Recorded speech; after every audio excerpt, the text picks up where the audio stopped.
Yeah, I noticed that.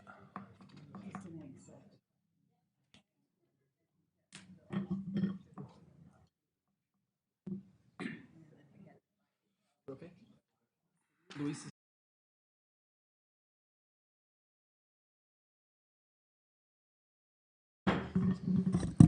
Good evening and welcome to the 6 p.m. special City Council meeting.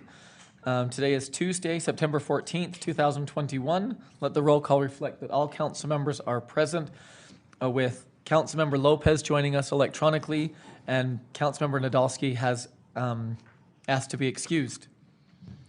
First up, we have a Pledge of Allegiance that will be offered by Vice Chair White. Please rise if you are able. And repeat after me. I pledge allegiance to the flag of the United States of America and to the republic for which it stands, one nation, under God, indivisible, with liberty and justice for all. Thank you. Thank you. We would now ask that you join us in a moment of silence.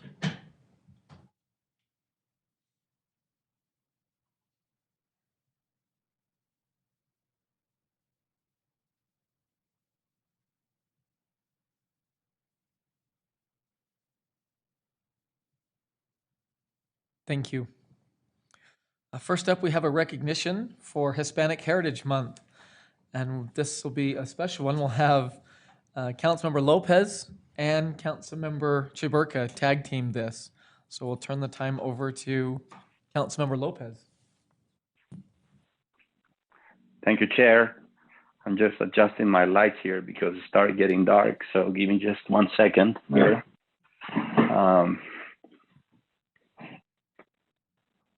All right. So thank you for the opportunity to read this proclamation, and welcome to Dr. Enrique Romo, who is joining us here from Weber State University. Dr. Romo, welcome.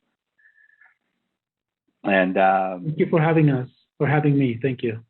Absolutely. So I'm going to read the proclamation in Spanish, and here I go. Esta es una proclamación conjunta del Consejo de la Ciudad de Ogden y el alcalde, declarando el 15 de septiembre al 15 de octubre del 2021 el mes de la herencia hispana en la ciudad de Ogden. Mientras que a lo largo de la historia de Ogden, la gente ha venido de todas partes del mundo para llamar a nuestra casa de la comunidad. Esta rica diversidad proporciona un carácter de la comunidad que se distingue de todas las otras ciudades en Utah. Tener una población diversa enriquece nuestra comunidad y sirve como uno de nuestros mayores activos. Y mientras que los individuos y las familias que son hispano-latina y viven en Ogden tienen una influencia profunda y positiva en nuestra comunidad a través de su firme compromiso con la familia, la fe, el trabajo duro y el servicio. Mejoran y dan forma a nuestro carácter local con las tradiciones que reflejan sus orígenes multiétnicas y multiculturales.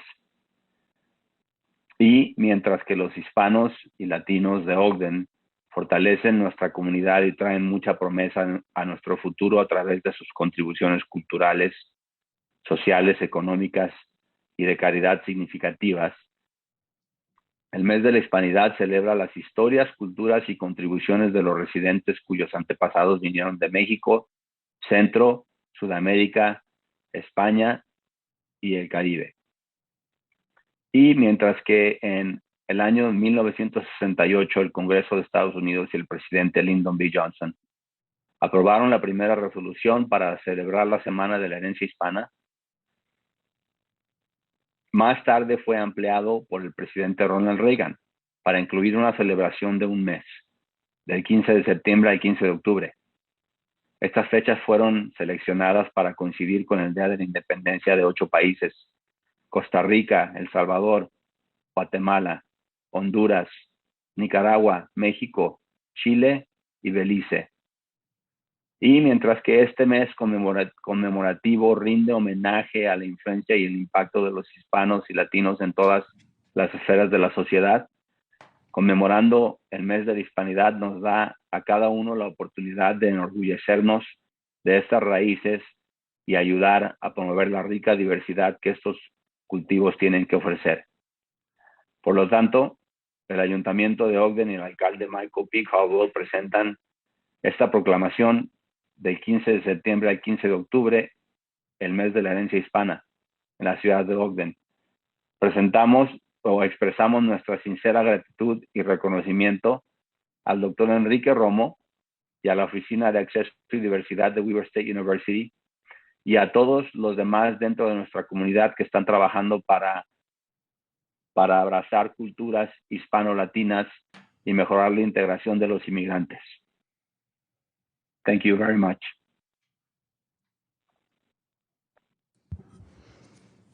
Thank you. I don't know if I can follow up so nicely. I'll try my best. This is declaring September 15th to October 15th, 2021, Hispanic Heritage Month in Ogden City. Whereas throughout the history of Ogden, people have come from all parts of the globe to call our community home. This rich diversity provides a community character that is distinctive from all other cities in Utah. Having a diverse population enriches our community and serves as one of our greatest assets. And whereas the individuals and families who are Hispanic Latino and live in Ogden have a profound and positive influence in our community through their strong commitment to family, faith, hard work, and service. They enhance and shape our local character with traditions that reflect their multi-ethnic and multicultural backgrounds. And whereas the Hispanic and Latino people of Ogden strengthen our community and bring much promise to our future through their significant cultural, social, economic, and charitable contributions. Hispanic Heritage Month celebrates the histories, cultures, and contributions of residents whose ancestors came from Mexico, Central and South America, Spain, and the Caribbean. And whereas in 1968, the United States Congress and President Lyndon B. Johnson passed the first resolution to celebrate Hispanic Heritage Week. This was later expanded on by President Ronald Reagan to include a month-long celebration from September 15th to October 15th. These dates were selected to coincide with the Independence Day of 8 countries: Costa Rica, El Salvador, Guatemala, Honduras, Nicaragua, Mexico, Chile, and Belize. And whereas this commemorative month honors the influence and impact of Hispanics and Latinos in all spheres of society, commemorating Hispanic Heritage Month gives us each an opportunity to take pride in these roots and to help promote the rich diversity that these cultures have to offer. Now, therefore, the Ogden City Council and Mayor Michael P. Caldwell hereby proclaim September 15th to October 15th, 2021, Hispanic Heritage Month in Ogden City. We express our sincere gratitude and recognition to Dr. Enrique Romo, the Weber State University Office of Access and Diversity, and all others within our community who are working to embrace Hispanic Latino cultures and improve immigration integration. Passed and adopted this 14th day of September, 2021. Thank you. Thank you both. Yeah, usually we would clap.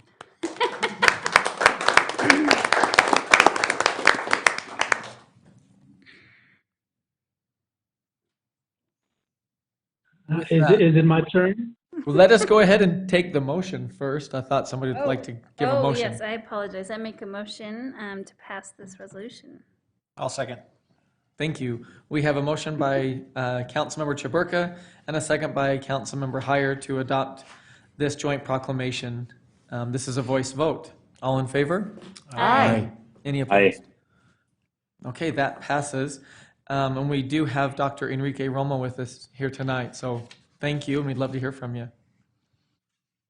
Thanks. Good evening, everyone. And my apologies. I was so excited. I didn't mean to jump ahead of what you all have to do. So please accept my apologies. And sorry I can't be there in person, but I really wanted to thank you so much for this proclamation and the recognition, right? It means everything to have the Ogden City Council recognize the work that we do in student affairs, especially within access and diversity here at Weber State University. As you know, we're heavily involved and vested in our students' success. And this acknowledgement is part of our students' success. Again, I wish I could be there in person, but the meaning and the significance of this proclamation is enormous. Just to tell you a little bit, I don't want to take up a lot of your time. I don't know if you're aware, but we, as an institution, Weaver State University, is working to become an emerging Hispanic serving institution. And this recognition kind of aligns with those future goals. Again, we could expand a little bit more on that. I know that we will have the opportunity to see each other again in person on October 12th to accept this proclamation in person and to chat with you about our work and how it is that we're working on coalescing around this idea of becoming an emerging Hispanic serving institution. On that day, we're also going to be bringing some of our students, our student leaders, so they can also share with you the work that they do on campus around Hispanic, Latinx issues and their cultures and traditions. So again, thank you so much for being so accommodating. I'm actually in Colorado right now, attending a conference, but this means the world. I really appreciate it very much. Thank you for the honor. Thank you, Dr. Romo. And thanks for touching on that also. We wanted to make sure that we got this approved today so that we could go ahead and set that the month for September 15th through October. And as you mentioned, we're going to have you and some students come back on October 12th, and we look forward to that too. So thank you for being here tonight, and we look forward to seeing and meeting with you again in person. So thank you for all that you do. Thank you, everyone. Yep. Thank you, and have a great evening. Good to see you all. Thank you. Gracias, compadre. Cuídate mucho y pórtense bien. Okay. Next up, we have public comments. This is an opportunity to address the council regarding concerns or ideas on any topic. Please state your name and address for the record and limit your comments to 3 minutes. Okay, thank you. I'm Aline Evans, and I'm a homeowner at 1050 North in Ogden. And I'm asking to address you about a property at 550 East, 900 North. A church building is being demolished and the property is being redeveloped. A developer has submitted a request to change the current single-family housing zoning to be increased for multi-family dwellings and a higher density in the area. Ogden City is currently over 50% rental properties.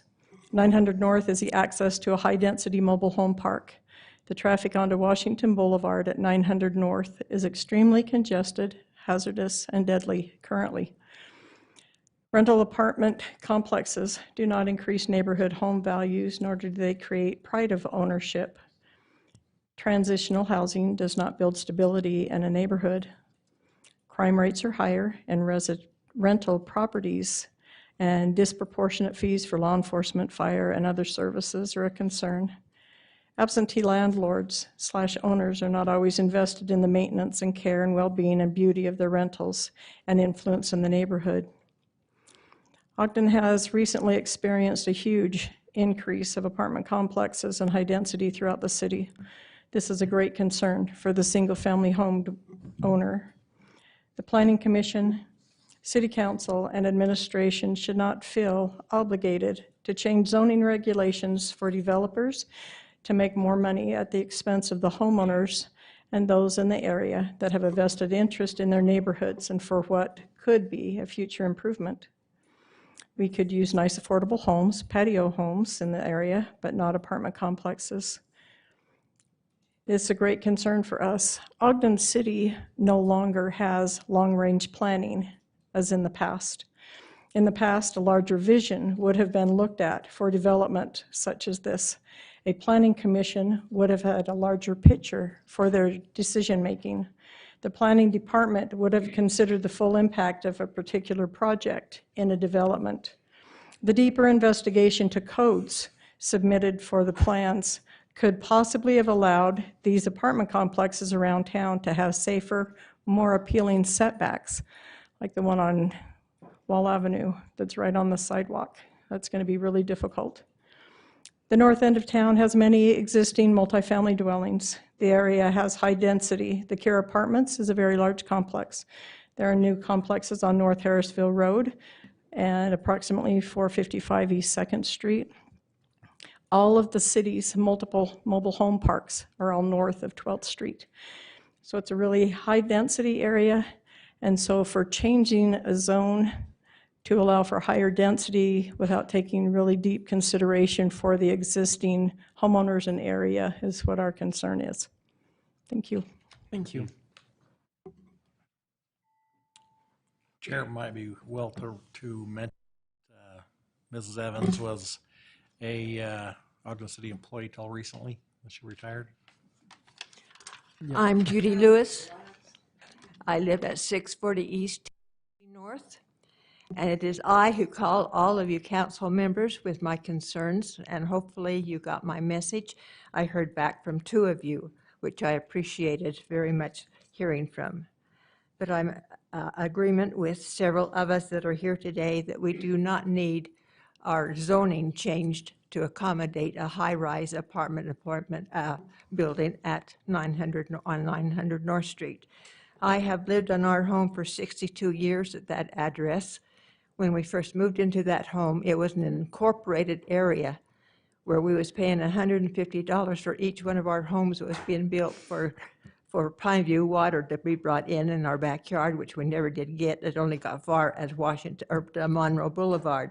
We also was paying taxes to North Ogden Cemetery and also paying for Buena Vista water. It was not until Ogden City incorporated that to be part of their city that we became part of Ogden City property. And since then, we have fought to get most of those things removed. We won our case with the Buena Vista water. We won our case with the North Ogden Cemetery. But now we are here to continue our concerns for our community. Like was just stated, we do not want apartments building at 900 North. Like Aline just said, if you go on 900 North after 5 o'clock, there is no parking facilities inside the park there for the residents who are visiting, for people who are visiting the residents there in the mobile home park, the park. So they are parking on both sides of the street of 900 North. And sometimes it is so congested that you can't even get one car down there at a time.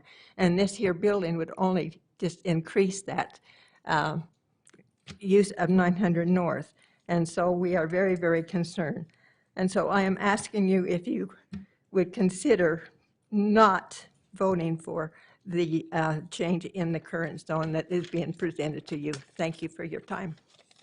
Thank you.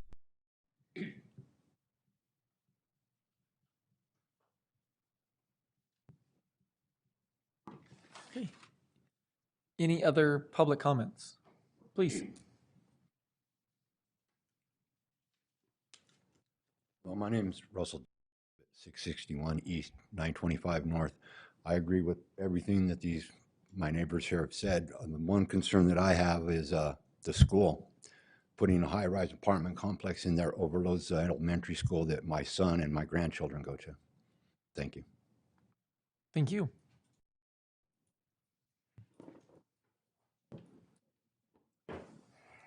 My name is Don Ray, and I live at 41 East, 1100 North, up above on 1100 North. But my concern is also with what has been mentioned and said. Just like to add the fact that coming off of Wall Avenue to Larson Lane, and then I think they're building some housing or something at the corner there. I think all of that's just going to accumulate even more so with everything else that's been mentioned, and I think it's going to be pretty hazardous and a little bit scary, at least coming down 1100 and trying to get from some of the infrastructure, the streets that we're going through at this time. Thank you. Thank you. Thanks, Don. Mm-hmm.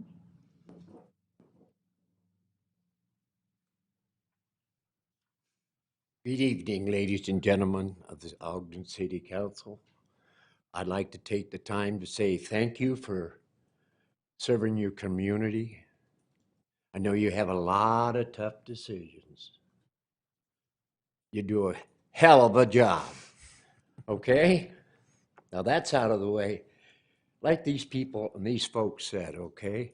Come out there, take a look. We're a community.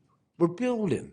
We're striving. It used to be Ron Claire was bad, bad, bad to the bone. It's cleaned up. Why? We have homes. We're pushing people to put siding on their house, keep their lawns moved. But you put another housing in there and it's gonna, I don't know. That's where you get the little bucks to make the big decisions, I know. But please give some thought to this. These are our homes. These are our lives. I've lived there for 42 years. I don't mind people, but you can go up and down Washington and you see apartment complex now for rent that's been vacant off Washington Boulevard to the left, right, coming out of Walmart. Those out, go down the street, the ones down the road. That's all I'm saying. We need your help. We know that. We all know that. It's tough decisions. But go look at these new apartments they're building. We don't know exactly what they're going to make. I don't think any of us knows what kind of things they're going to put in. All we know is they're going to, boop. We heard they're going to, boop, put them up. Just take a look at it and really give it some seriously thought. There's a lot of us old people out there. But just think about it for a while. How would you like one of these big apartment complexes into your housing neighborhood? Thank you, God bless you, and thank you for everything you've done. Could you give us your name for the record? Oh, what was your name?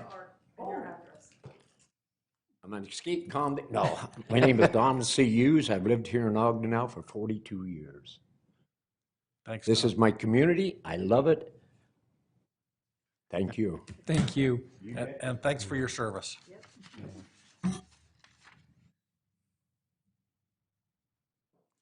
Okay, any other comments from anyone here? I know we have a couple online that want to join or have some comments also. So if there's none left in the chambers, we'll go ahead and take the comments from those joining us electronically. It looks like Angel Castilla has her hand raised. Go ahead, Angel, the time is yours. Good evening. Thank you, Chair Blair. My name is Angel Castillo. I am an Ogden resident, and I'm really excited that people are showing up at chambers and letting their voices be heard. And I know that that's important to you because not a lot of people show up consistently. I would, however, like to offer up some information that is from an economic and fiscal impact of multifamily housing from the Harvard Center of Housing at Harvard University. Arlene and Judy and Russell and Don all made claims that renters bring crime, that they don't, anytime that you bring in density, there's going to be a problem. And this is a quote from the report. In actuality, when police data is analyzed on a per unit basis, the rate of police activity in apartment communities is no worse than a single family subdivision, and in many cases lower than single family areas. And that has everything to do with how the data is analyzed by instead of per unit versus per address.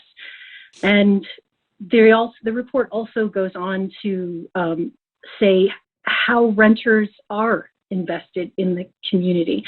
They are, quote, at the very least as invested in their communities as a homeowner. It is found that apartment residents are almost twice as likely to socialize with their neighbors as homeowners and are equally as likely to take part in structured social groups, have an interest in politics, identify closely to their town or city. The study found renters are only slightly less likely to attend religious services. So the long and the short of it, here's another quote. Put simply, these objective measures undermine the notion that apartment residents somehow don't care about and don't involve themselves in the community in which they live. On the contrary, they tend to be at least as socially engaged as other Americans. So I just want to make sure that y'all are thinking about that, and I'm happy to send you that study. But I'd also like to point out something that probably is really important to Arlene, Judy, Russell, and Don, and it has to do with the type of housing and the variety. As you saw in the work session with Ward Ogden's presentation, Gwen, I'm thrilled to see that we're going to have an actual study for Ogden.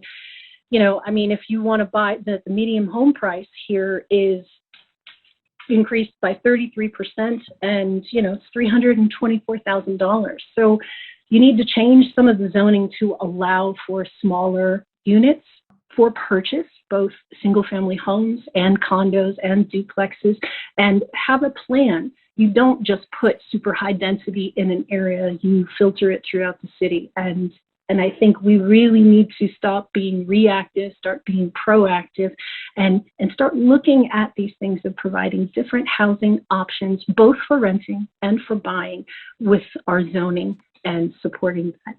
Thank you so much. Thank you, Angel.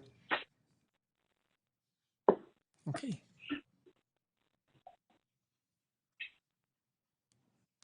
Any other public comment?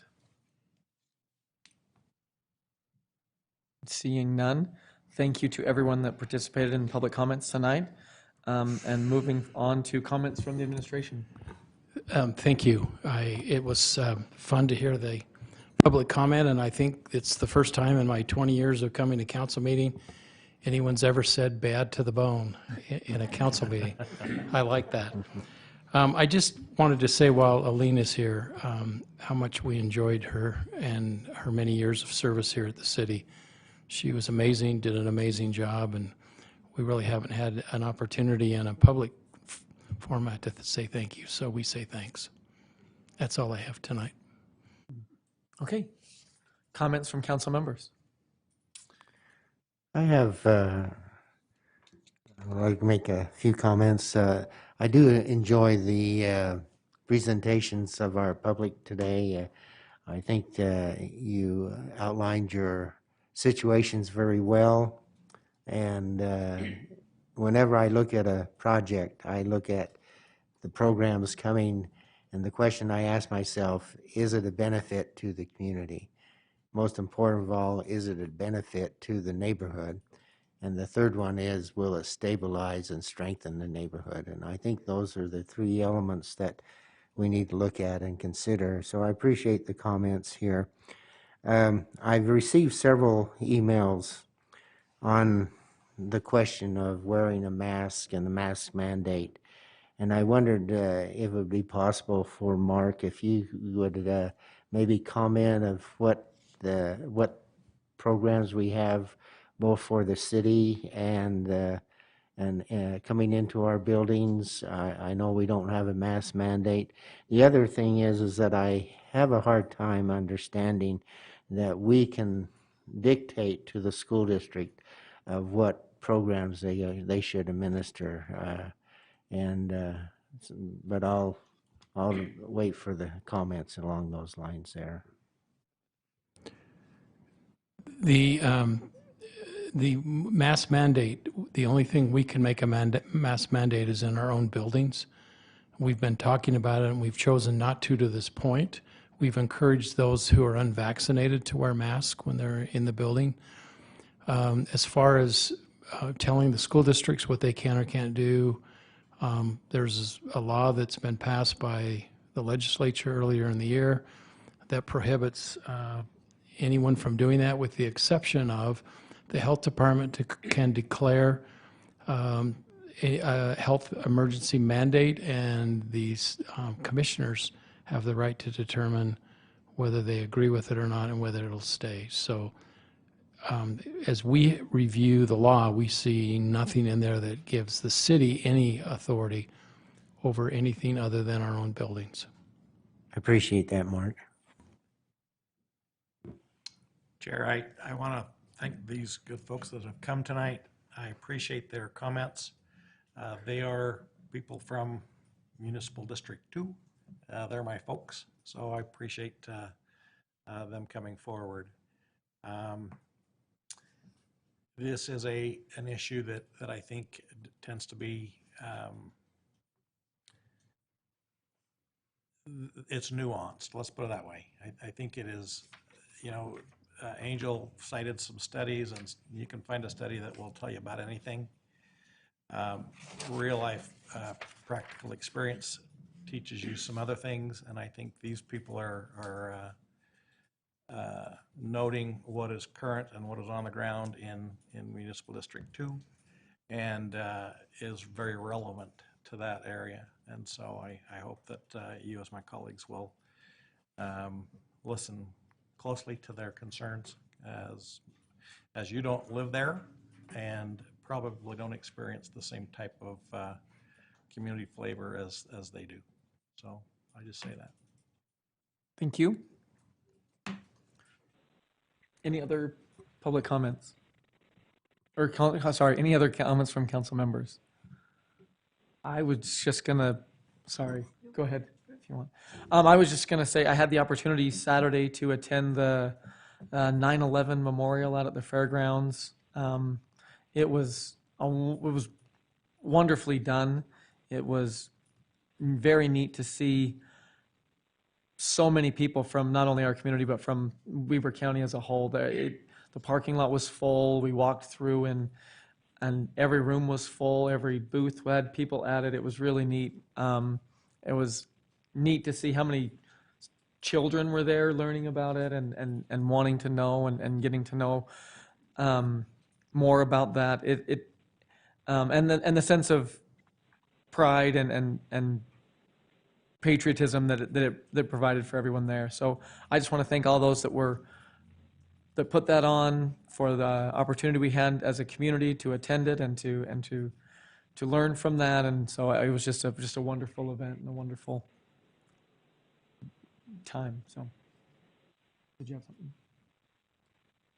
Yeah, I just also want to, I quickly want to say, I would really encourage people that are not vaccinated to get vaccinated. We have several hospitals right now that are at capacity. Their ICUs are not, you can't, hopefully none of us will get into a car accident tonight, because finding an ICU bed is almost non-existent. Many of our hospitals have quit doing elective surgeries, so, and it comes right down to things like, if I have cancer and I need something removed, it becomes an elective surgery, and who knows when I will get in to be able to take care of that. So I don't have cancer, but I was using that as an example. I'm just encouraging everyone to do so, and if you don't do that, please wear a mask until this passes. So, thanks. Okay. I'll give Councilmember Stevens one more chance to make a prediction about Saturday's game, and then we can go ahead and move on. Weber State by 5. That would be great. Okay. Motion to adjourn? Thank you. We have a motion by Councilmember Heyer to adjourn this meeting and a second by Councilmember Chaburka. This is a voice vote. All in favor? Aye. Aye. Any opposed? That passes. We have one more meeting. It's a lot of fun to be here. Appreciate, it'd be great if you stayed, but you don't have to. So, Yep, thanks for coming. thank you, Elaine. Miss, You can make more comments if you want, if you stay.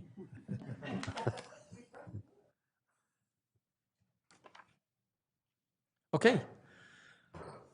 Good evening and welcome to the Redevelopment Agency meeting for Tuesday, September 14th, 2021. Let the roll call reflect that all board members are present. Make a note that Board Member Lopez is joining us electronically, and Board Member Nadolski has asked to be excused. First up, we have 2 items from under the reports from administration, and we have Brandon Cooper here tonight to present on those. Great, thank you. Appreciate your time tonight. We'll be as brief as we can. I'm happy to answer any questions as we go along. So before you is a request to set a public hearing for the flagship community reinvestment project area draft, project area plan, and budget. I'll just take a few minutes if I can move through this.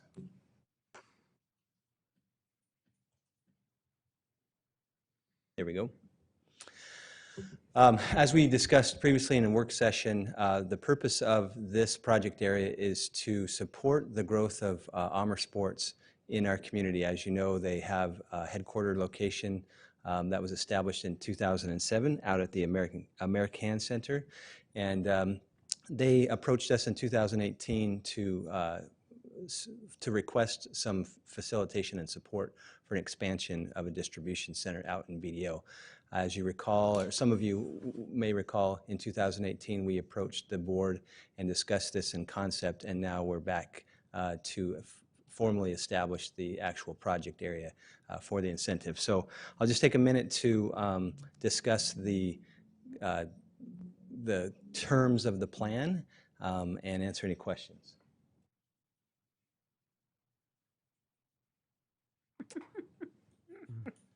So this is the actual boundary of the project area. It is a single building. It's comprised of 2 parcels.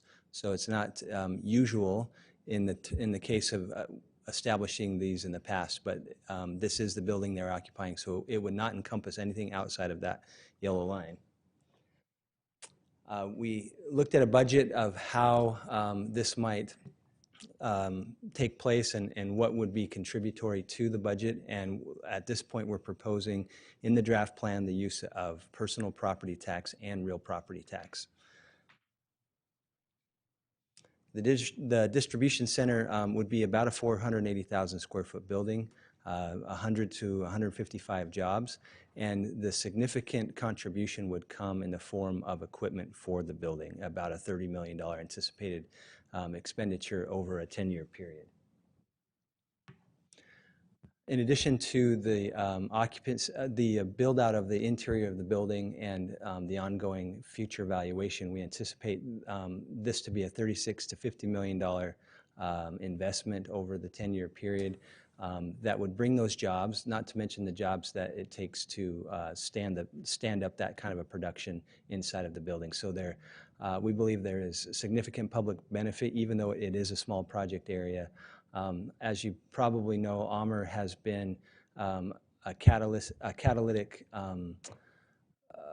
entity in terms of our desire to establish an outdoor recreation industry cluster. They have been significant in aiding us with cachet and familiar fam tours and those kind of things to help other companies come to the city and to relocate and to see what wonderful things we have to offer here. So they've been direct benefit to us over the years and continue to be a direct benefit throughout the proposed 10-year project area timeframe.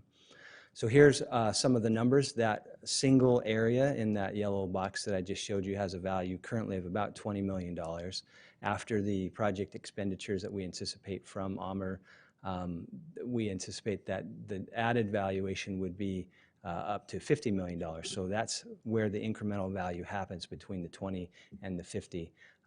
We would propose 10 years with 100% participation rate by 3 entities: Ogden City, Ogden School District, and Weber County.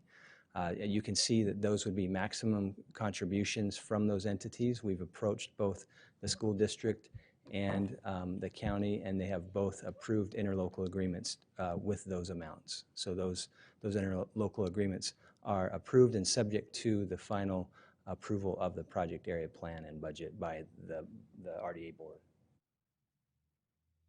So in total, the maximum collectible by the agency over the 10-year period would be roughly $2.9 million. Of that, there would be 2.4 available for the incentive, which is in line with what was discussed in 2018 with Amer Sports, leaving about $450,000 for administrative costs and housing over that 10-year period. Any questions? Just real quick, so it's a 10-year commitment. If they leave before then, which I hope they don't, but what happens then? In the participation and incentive agreement, we would link their occupancy to the incentive, and we've also tried to coincide our incentive with their lease term, so we know that they've at least got that amount of time on their lease. Okay, thank you. Thank you.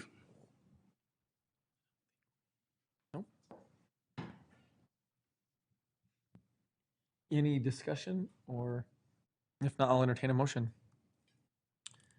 Chair, I would make a motion then that we set the public hearing on Resolution 2021-13 for October 19th, 2021.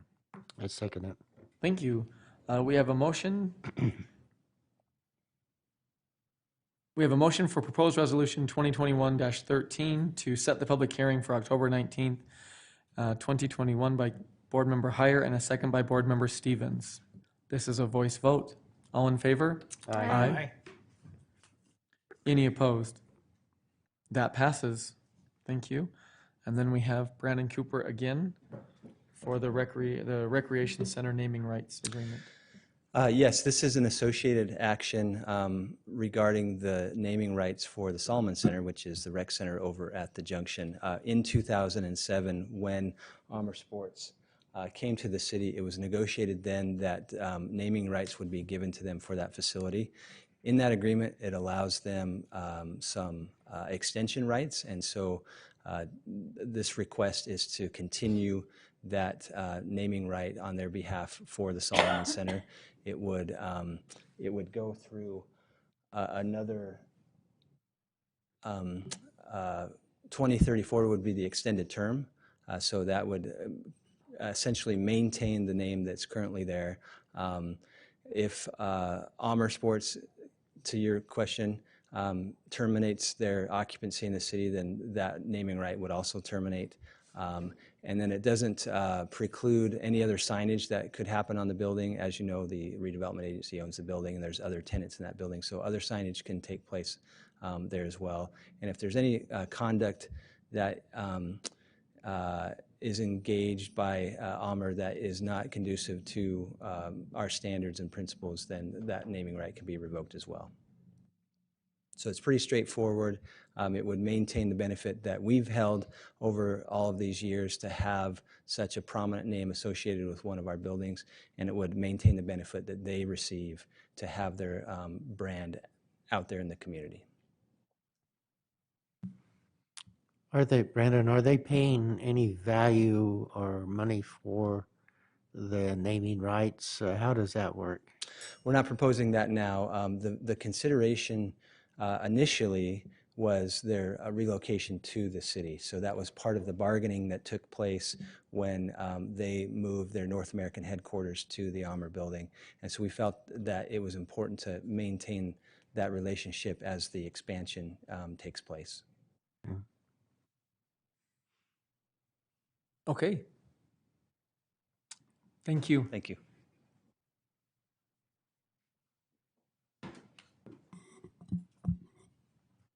And I would entertain a motion on this item. Chair, I'll make a motion that we, for proposed resolution 2021-14, to set the public hearing for October 19th, 2021. I'll second. Thank you. We have a motion. We have a motion on proposed resolution 2021-14 to set the public hearing for October 19th, 2021 by Board Member Stevens and a second by Board Member Heyer. This too is a voice vote. All in favor? Aye. Aye. Any opposed? That passes. Thank you. Next up, we have public comments. This is an opportunity to address the board regarding any concerns or ideas. Please limit your comments to 3 minutes. Oh, and state your name and address for the record. Looks like we have one. Angel Castillo. Okay, go ahead. Good evening. Thank you. Good evening, board members. Angel Castillo, Ogden resident. I'd like to direct your attention as an RDA and as a city council, since you are both the same folks, to remember Ogden's 5-year consolidated plan. And it's a big document, and the things that I want to remind you about as it pertains to the project that was just spoke about for 550 East 900. Your con plan is the strategic blueprint for how you're going to address housing moderate income persons and neighborhoods over the next 5 years. And your con plan calls out that the first thing is the creation of quality and decent affordable housing. And then on page 6, housing projects that increase the amount of decent, affordable, and quality housing within reasonable proximity to employment and transportation is a priority. That's your plan.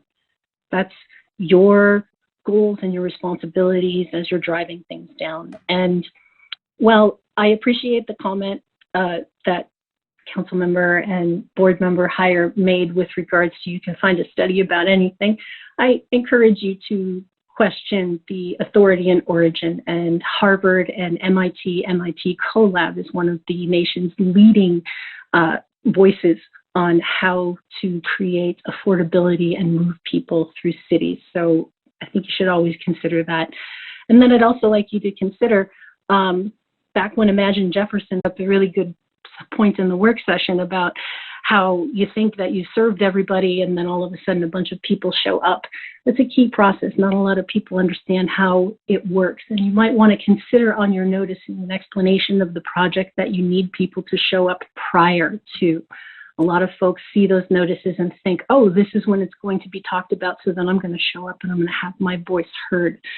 That's probably where you're running in there. And I think it's very important if you appoint a transportation committee to work on a plan that you heed their advice, because then you're just completely ignoring what that particular community says it wants.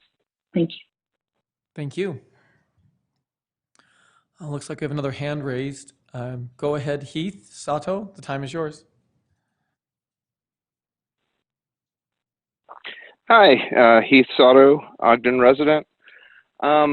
I gotta say I was more than a little disappointed to hear a council person just outright dismiss a well-done study without even having looked from council members, than to just dismiss their citizens like that. She wasn't. Nothing tonight, thank you. Thank you. And comments from board members?